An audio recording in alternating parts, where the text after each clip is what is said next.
woken up from a deep sleep and had no idea what time it was or even what day it was? It's so disorienting, right? And it takes a few minutes of focused thinking to sort it out. What we're going to talk about today is going to help keep your reader from having that same experience while reading your book.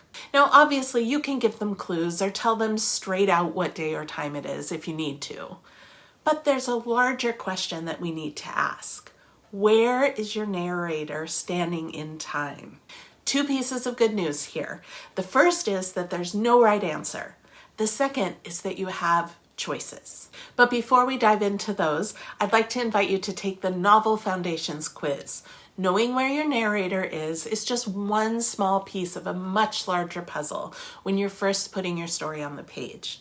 To make your first draft the best it can be, you'll want to take this quiz. Not only will you get your best next step, you'll also receive a customized toolkit of resources to help you along the way. So click that link in the description and take the quiz today. All right, so let's jump into your choices for where the narrator is standing in time. Here's a timeline of your story from the beginning to the end. Now, you can have your narrator standing at the beginning, moving through the story along with the characters. A benefit of doing this is that it creates perhaps a touch more urgency.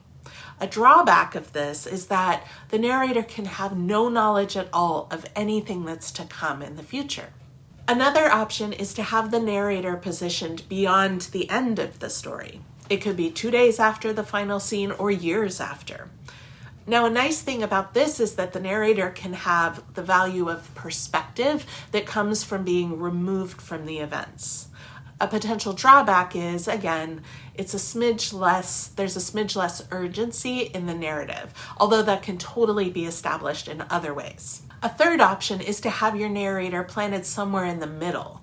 In this case, they would be thinking back over the first part of the story, but when the narrative catches up to them, then they would be moving along with the story in the same way as if they'd started from the beginning. This is less commonly used, for sure. You can see how it would be problematic to have your narrator bouncing around, right? This is a small thing, but it can have big consequences for your narrative.